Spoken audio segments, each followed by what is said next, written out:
Hey, what's up, y'all? This is Rodney, and I'm back. And I wanted to come in and run my mouth and talk about the people. When I tell y'all, okay, so y'all know I didn't watch the Wendy Williams documentary. I just couldn't do it.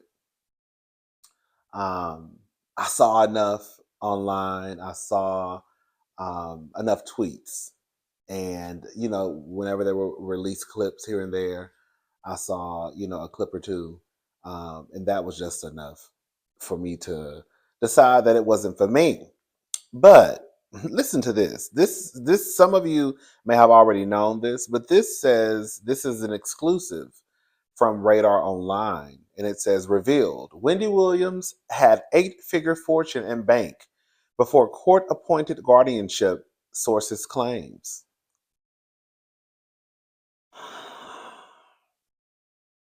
This is some nasty work.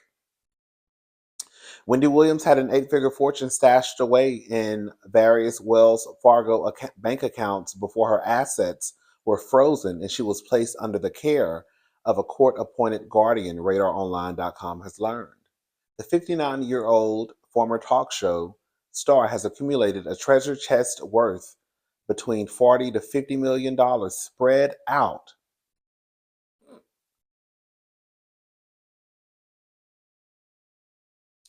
in more than a dozen accounts held by the bank, a source told Radar Online. Let me read that again for the people who didn't hear me. They said that the 59-year-old talk show star had accumulated a treasure chest worth between $40 to $50 million spread out in more than a dozen accounts held by the bank, a source told Radar Online. It is unknown how much of the cash is left since Wells Fargo successfully filed a petition in the New York Supreme Court to place Wendy in a temporary financial guardianship, claiming she was potentially a victim of undue influence and financial exploitation. The insider told Radar Online that Wendy's life now is controlled by lawyers, court evaluators, and specialists who are all chipping away at her fortune.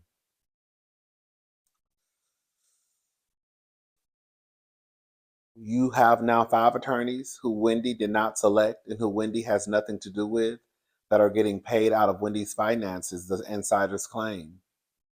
Before I continue, some of you were actually saying, I stay in the comments. I like to hear what people have to say, see what people have to say. And some of you were saying that y'all felt that even though the documentary was a mess, that I guess in the long run could possibly help Wendy Williams because then it showed that these people, I guess, were actually no good, right? The people that were around her were sucking her dry. Um, if that's the case, I hope so. I hope that the documentary, it does help her in the end. Wendy's private life and struggles really exploded into a national spotlight when her court-appointed guardian, Sabrina Morrissey, filed a lawsuit to prevent the airing or distributing Lifetime documentary, Where's Wendy Williams?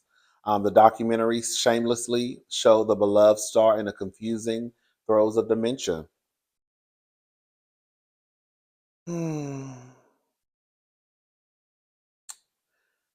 I'll put the link to the article in the description box so those who want to continue to read it, you can. You know, I'm always back and forth. I am. I'm back and forth and back and forth and back and forth.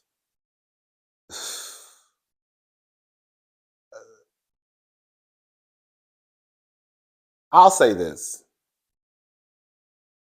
and I've had a conversation with a friend on this.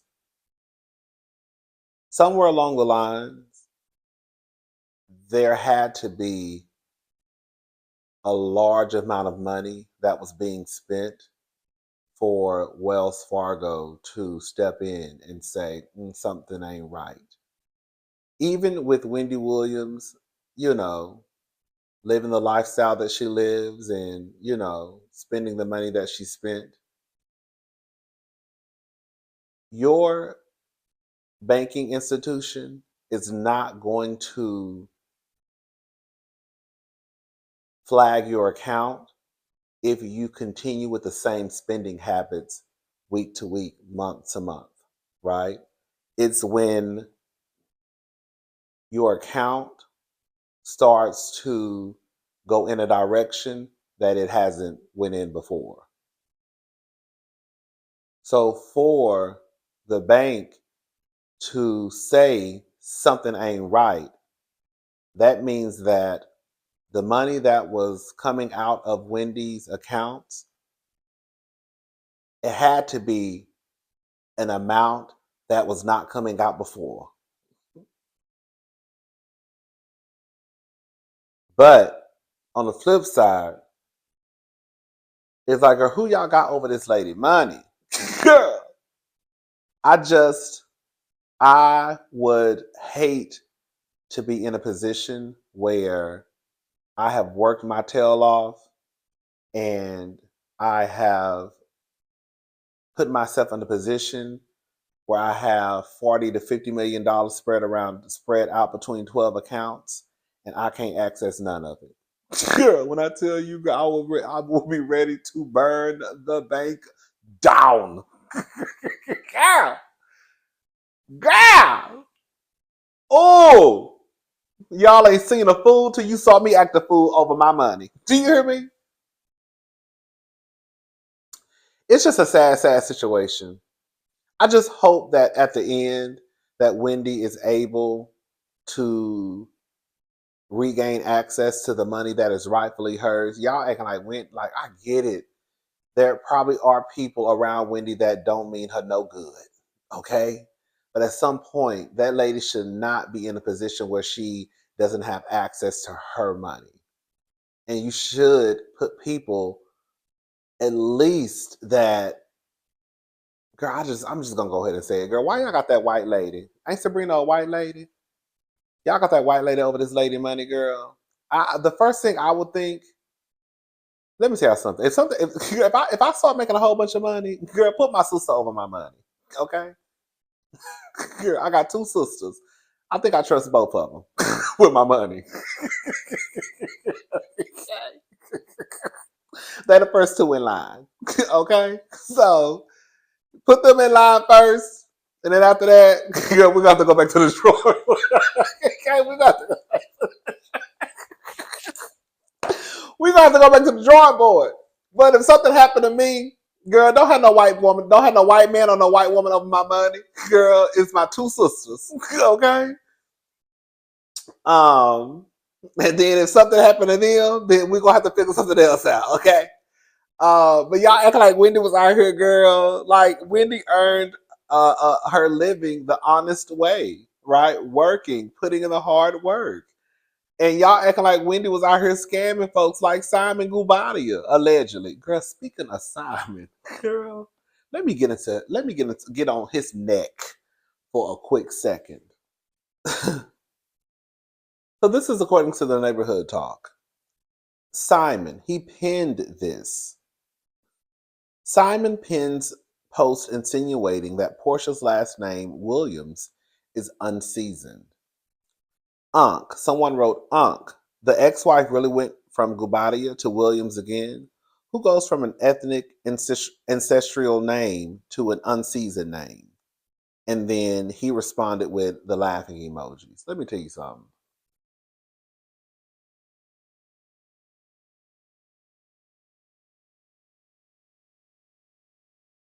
I'm not a big fan of women erasing their legacies. I'm not a big fan of a woman giving up her last name, um, girl, just for her husband's.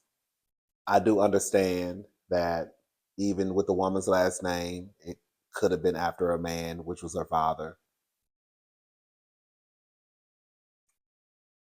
To sit here and say that Porsha Williams, the granddaughter of Hosea Williams, a man who whose name is in the history books, a man whose name is in books, period, a man who is discussed in African American literature and academia. Girl, to sit here and say that Guobadia, the only books, the only discussions that we're having surrounding Simon and his last name, if that's his last name, are him being attached to being a scammer, allegedly. His ass not being able to become a permanent U.S. citizen. Y'all be having these men thinking that their last name got some power. Now, some of their last names do. Okay, some. Guobadia ain't got no power, bitch. It don't move nothing. It ain't shaking no tables. It ain't opening up no doors. Ain't nobody moved by you announcing that you're the fourth ex-wife or the current wife of Simon Guobadia. Now, girl, if you go down to certain areas, especially in Atlanta, and talking about, oh, girl, Hosea Williams was my grandfather, girl, the girls might open up a door for you. They might move out the way. Move out the way. Mm-mm. I'm with my girls and we all need space. Hey, when the queens come through, boy, like the red say, move out the way. Girl, that's my song right there. Girl, I just don't get it. Y'all names ain't got no power. It don't carry no weight. It ain't opening up no doors. Nobody's moved. The only books that Simon Guobadia is in is probably the FBI books. Girl, hello.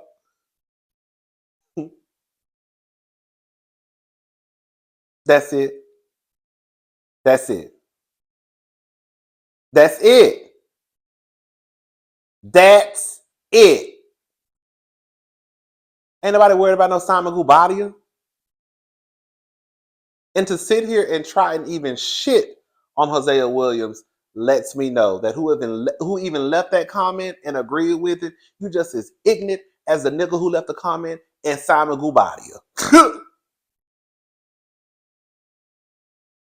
Now, I don't know a lot about Hosea Williams, so I'm not going to sit here and act like, girl, I just know his whole life story. But I know that his name is in the books. And I know he did something with his life. And I know when you open certain books, his name is mentioned.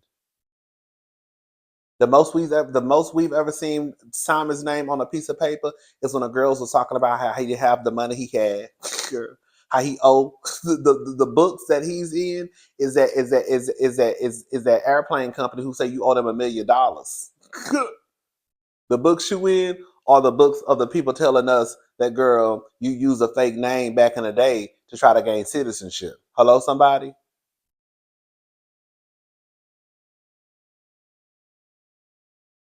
If you gonna have somebody's last name, let it be somebody like Hosea Williams. Hello?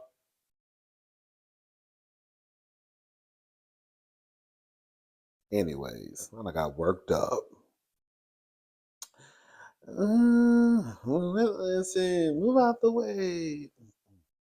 How many times I'm gonna say, it's a home run when a queen touch base. Like a bitch. Hey! Hey! Mm. Yeah, that's my song. Listen to this.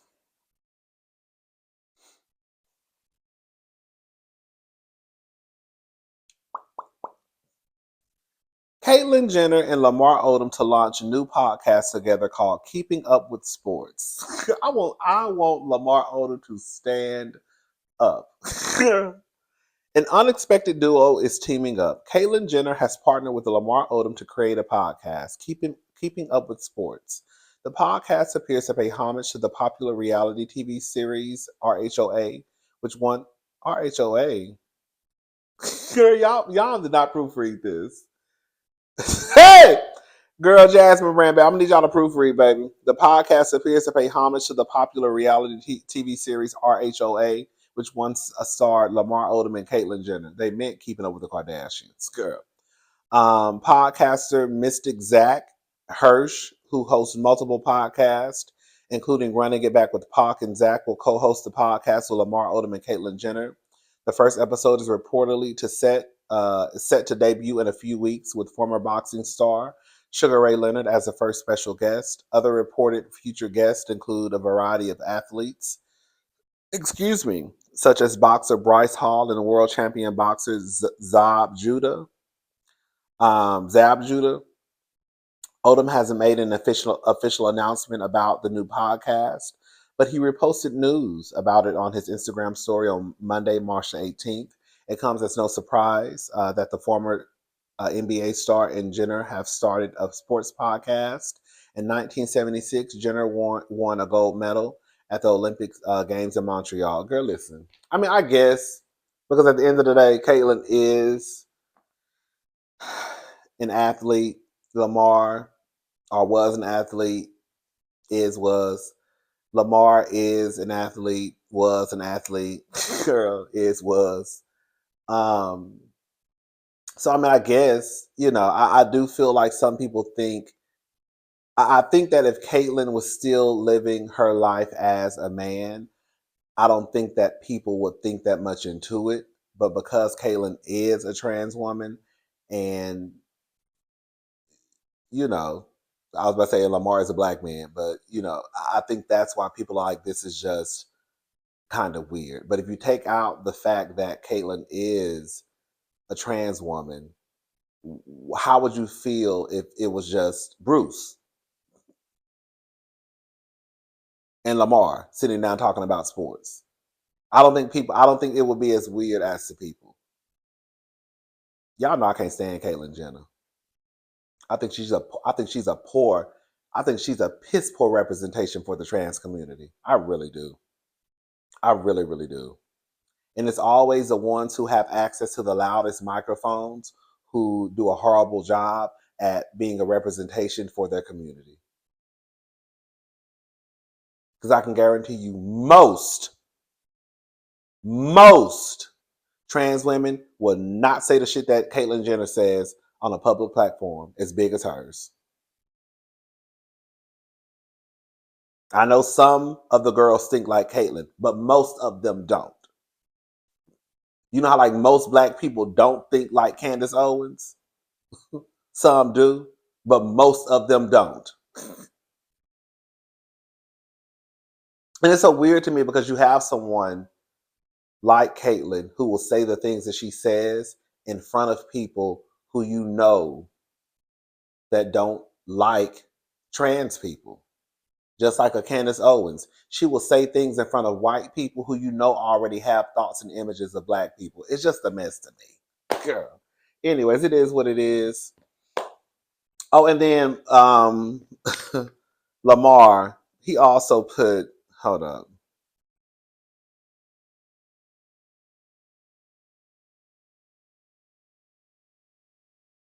He also put Khloe Kardashian wished Rob Kardashian. Girl, where's Rob? Is Rob still sitting in the dark? Rob, let me do something. Girl, no, it's not funny. It's not funny. It's not funny. Rob gained a little weight and girl, he disappeared, honey. Girl, we all gained some weight, girl. Girl, we all done gained some weight. Girl, we all done gained some weight, girl. Girl, Rob gained some weight, honey. We never saw his face again. Anyway, back in the day, girl, y'all know Rob was the one. When I tell you back in the day, Rob Kardashian could have got my whole check. You hear me? Okay, not really. Girl, I'm just giving an exaggeration of how fine I thought he was. Don't never give no nigga your money. Let me stop playing in y'all face for y'all start thinking I'm for real. No, I'm just saying, I was just trying to, I just wanted to show how fine he was to me. But girl, no, girl, ain't no nigga ever taking my check. Okay. But back in the day, Rob was fine. When Rob started gaining weight, I was like, okay, Rob gaining a little weight. And girl, it just never stopped. And I was like, okay, girl, no shade. I was like, okay, Rob. And Rob didn't even look good big. You know how some people look good because they have that solid fat to them? I don't know if that makes sense, right? I don't know if that makes sense. I don't know if that makes sense to some people. Like one of this guy I used to have sex with back in the day, he was fat. But he was like a solid fat. He wasn't like a sloppy fat. Like Rob is like a sloppy fat to me. It's a difference. I don't know how to say. Anyways, girl, she put the happiest of my birthdays, happiest of birthdays to my baby Bobby boy. And then Lamar was in the comments talking about my family. And then somebody hit Lamar up, somebody tagged Lamar and said, sit the F down. I said exactly. Why you say that? But that's what I'm saying right now. Exactly. Lamar, girl, let it go. Lamar, let it go. Lamar is gonna be that person who will always know he let a good thing get away. I don't know the ins and outs of Chloe and Lamar's relationship, but clearly, I guess Chloe was a good woman to that man. He will not let Chloe go. Now, I don't think that it's to the point where Chloe needs to take out a restraining order and all that stuff, but I just feel like Lamar is going to be that person who he may pop up in Chloe Kardashian's comments once every 2 years just to see if she'll respond. Like, let me just go over here and just like the picture and see if she say something. Oh, she ain't say nothing. I'll come back in 2 years. Let me go there in the comments and say happy birthday, Chloe. Oh, she ain't respond. Let me come back in 3 years. Like that's what he gives me. Like every 2 to 3 years, he'll like, you know, do something to try to get her attention to see. But Chloe ain't thinking about you. Chloe over there stressed out with Tristan Trash Thompson. Girl, he wearing her through. When I tell you, Chloe, I would hate it. Chloe done put all that work into her body, all that work into her face, to change her face about 3.5 times. And girl, and you did it really and truly so you could get access to men. And now you got Tristan and the nigga still dogging you out. You could have just kept your old face.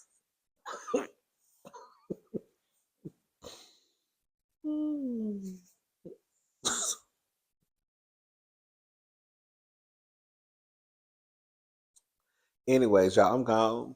I'll talk to y'all later. Have a good day. Bye, y'all.